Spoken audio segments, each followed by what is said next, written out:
Hotel Clarks Amer में Uganda hybrid road show का गुरुवार को उद्घाटन हुआ। युगांडा हाई कमीशन दिनहा ग्रेस अकेलो ने इसका उद्घाटन किया। नीति आयोग के पूर्व सदस्य यजुवेंद्र माथुर, युगांडा में बैंक ऑफ बड़ौदा के पूर्व एमडी बीरबल ढाका और पीएचडी सीसीआई राजस्थान के चेयरमैन दिग्विजय सिंह डाबरिया मौजूद रहे। पीएचडी चैंबर ऑफ कॉमर्स के राष्ट्रीय अध्यक्ष संजय अग्रवाल ने दिल्ली से वर्चुअली शिरकत की। उद्घाटन सत्र में युगांडा के कलाकारों ने रंगारंग कार्यक्रम भी पेश कर युगांडा की रंग बिरंगी संस्कृति की झलक पेश की। इसके बाद कई तकनीकी सत्र हुए जिनमें युगांडा सरकार की ओर से निवेश की संभावनाओं पर प्रस्तुति दी गई। युगांडा की हाई कमीशन ग्रेस अकीलो ने कहा कि युगांडा में भारतीय निवेशकों के लिए अपार संभावना है।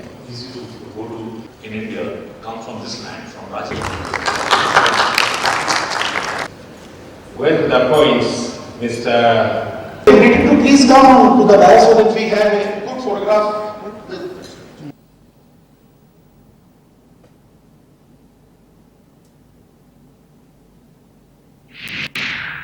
Uganda is above board. Uganda is very proud to have been the one which brought a little bit of the law and order in Somalia. We put Somalia together because our forces went to Somalia and they fought the terrorists there and chased them away, and then other African forces joined us there.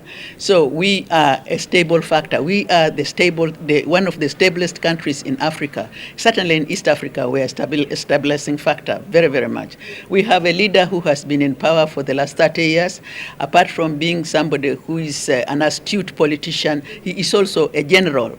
And I don't mean a decorative general, I mean a soldier. He started soldiering from the time he was a little boy to the time when he's now been our commander-in-chief and has made sure that all of the dissenting forces in Uganda were brought together to weld our nation. नहीं, बिल्कुल आपने सही प्रश्न पूछा है, क्योंकि वैश्वीकरण के इस दौर में भारत ही एक ऐसा देश है जिसने अपनी नीतियों को बिल्कुल स्पष्ट रखा है कि जहां हम सबका साथ, सबका विकास, सबका विश्वास का हमारा जो मंत्र है वो हमारे और राजनीतिक रिलेशंस जो सभी देशों से हैं, विशेषकर अफ्रीका के परिवेश में आज युगांडा का ये पूरा हाई लेवल डेलीगेशन यहाँ आया है और इन्होंने राजस्थान को ही चुना है क्योंकि राजस्थान के उद्यमी जो हैं वो टूरिज़्म के क्षेत्र में और खनिज के क्षेत्र में और जो ट्रेड और एग्रीकल्चर, इन सभी एरियाज़ में युगांडा में भारतीय निवेशकों के लिए बहुत अपॉर्चुनिटीज़ हैं।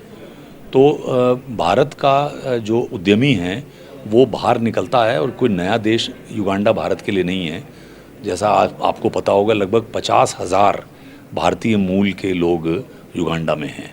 बीच में एक समय आया था जब वहाँ कुछ तकलीफ़ हुई थी, लेकिन अब पिछले 30 सालों से बड़ी वहाँ की स्थिर सरकार है और निवेश के वहाँ पे बहुत अच्छे अवसर हैं।